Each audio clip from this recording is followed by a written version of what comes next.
धर्म और समाज का मजाक बनते हुए देखते रहेंगे, क्या हम यूं ही सनातन धर्म को बिखरते हुए देखते रहेंगे? आज ये सवाल मैं नहीं, सनातन धर्म पूछ रहा है। जैसा कि राधे राधे मित्रों, आज की हम इस वीडियो में बात करने वाले हैं कि अभी 4 दिन पहले इटावा कांड हुआ, जिसमें यादव बनाम ब्राह्मण ऐसे स्थिति पैदा हो गई। कई जातिवादी नेताओं ने सनातन धर्म को तोड़ने की कोशिश की, बाबाओं पर आपत्तिजनक टिप्पणी की गई, लेकिन अब जब ये मामला सामने आया है तो सनातन धर्म पूछ रहा है उन लोगों के कि अगर आप मेरे इतने ही हितैषी है तो अब आपके मुंह में दही क्यों जमा हुआ है? जैसा कि मैं बात कर रहा हूँ अखिलेश यादव जैसे नेताओं की। इटावा कांड हुआ, लोगों में आक्रोश था। अखिलेश यादव ने बाबा बागेश्वर धाम पंडित धीरेन्द्र कृष्ण शास्त्री पर अंडा टेबल पैसा लगाने का आरोप लगाया। सही है, वही मैं ही बोलता हूँ, लेकिन अब जब ये मामला आया है तो क्यों ये चुप है?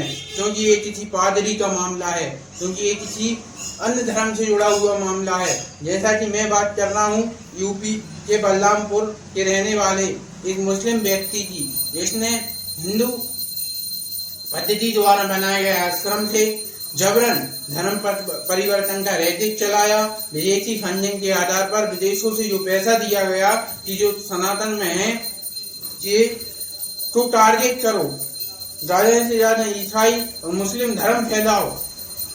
जैसा कि बाबा का ये जो खेला था वो बहुत ही अच्छी तरीके से जमा हुआ था और करीब 100 करोड़ के पास इनके पास प्रॉपर्टी थी। तो मैं पूछता हूँ अखिलेश यादव से कि कभी 2-4 शब्द ऐसे बाबाओं के लिए ही बोल दिया करें। मैं बोलता हूँ यादव भाइयों से, कभी 2-4 शब्द इनके लिए ही बोल दिया करें, क्योंकि आप यादव हो, ये मुसलमान नहीं समझेगा। क्योंकि एक समाज इस प्रकार टारगेट कर रहा है सनातन को कि क्या ही बताऊं। जैसा कि बाबा हैं जो, उनने अपने मेन्यू कार्ड बना रखा था, अगर आप ब्राह्मण, राजपूत, क्षत्रिय, वैश्य, वनिया हो तो आप अगर धर्म परिवर्तन करते हो तो आपको 10 से 12 लाख रुपए मिलेगा। SC/ST के लिए 6 से 7 लाख रुपए, OBC के लिए 8 से 9 लाख रुपए। मैं पूछता हूँ, जिस प्रकार पूर्व में भारत पर धर्म परिवर्तन जबरन करा गया और आज प्रजातंत्र में पैसों के उसमें चढ़ाया जा रहा है, धर्म परिवर्तन कितना बड़ा पाप है। और जैसा कि हम ऐसे लोगों को आगे बढ़ा रहे हैं, मैं सिर्फ इतना चाहता हूँ कि भगवत गीता जो भी पढ़े, लेकिन योग्य व्यक्ति पढ़े, ना कि अयोग्य व्यक्ति पढ़े।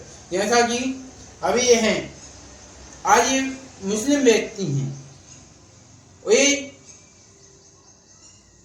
बाबा के नाम से प्रसिद्ध हैं। अब क्या ये मान लिया जाए कि ये ब्राह्मण हैं? अब क्या इन्हें ब्राह्मण माने, मुस्लिम माने, क्या माने? क्योंकि इन्हें बाबा का भेष धरकर धर्म का इतना बड़ा रैकेट चला दिया कि 100 करोड़ की प्रॉपर्टी खड़ी कर ली।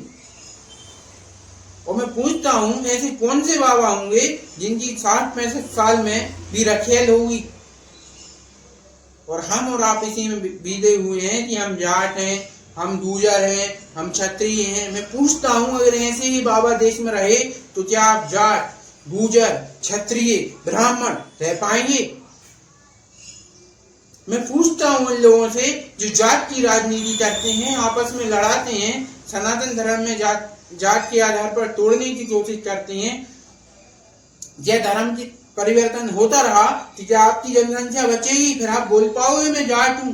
तो मैं यादव भाइयों से ही बोलता हूँ, क्या आप जब हिंदू ही नहीं बचेगा तो भगवत गीता का पाठ कहाँ करेंगे? हमने पूर्व में भी देखा कि जब इस भारत में मुगलों ने शासन किया तो आपको जजिया कर देना पड़ता था, जो कि धर्म के नाम पर क्या था, जब आप भगवत गीता का पाठ कर पाते थे। मैं पूछता हूँ उन लोगों से, उन राजनेताओं से कि अब आपके मुंह में दही क्यों जमा हुआ है?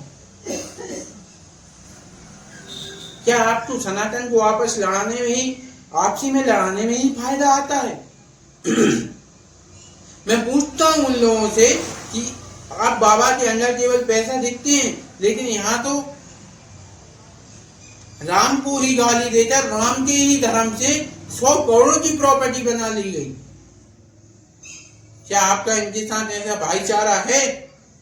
इतना भाईचारा क्यों? और जैसा कि ये जो मामले हैं, इनमें हम देखते हैं कि ज्यादातर अन्य धर्म के लोग बाबा का भेष बनाते हैं और सनातन धर्म को बदनाम करते हैं और सनातन धर्म से ही कमाते हैं और बाद में सनातन धर्म को ही गाली देते हैं। तो हमें देखना होगा कि ऐसे लोग इस धरती पर रहते हैं कि सनातन धर्म बच पाएगा, कि हम बोल पाएंगे कि नहीं मैं ब्राह्मण हूं, मैं यादव जी के यहाँ नहीं जाऊंगा? क्या मैं बोल पाऊंगा कि नहीं मैं जाटव जी के यहाँ नहीं जाऊंगा क्योंकि मैं ब्राह्मण हूं?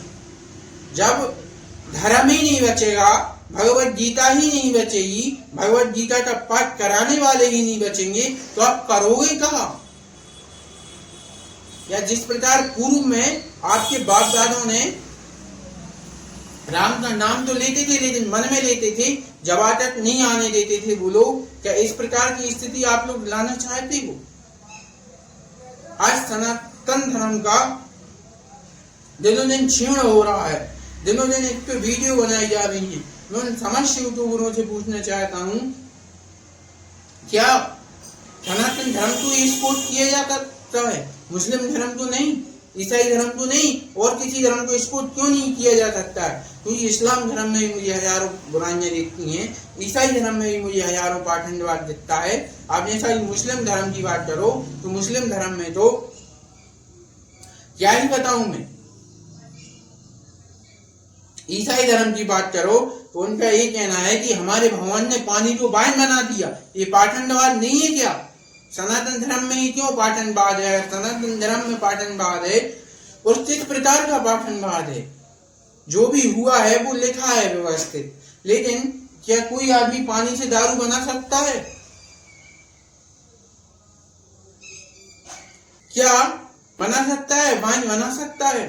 और जब भी उंगलियां उठती हैं जो सनातन धर्म पर ही उठती हैं, क्योंकि प्रोपेगेंडा है जो कि विदेशों से पैसा आता है और धर्म परिवर्तन कराकर सनातन धर्म को क्षीण किया जा रहा है। आप और हम सब इसी में बैठे हैं कि हम जाट हैं, हम बनिया हैं, हम गुजर हैं, हम ये हैं, हम वो हैं, लेकिन आप इन जातियों का करोगे क्या जब आप पर एक आपका राजा ही ऐसा होगा जिसे धर्म प्रिय नहीं होगा?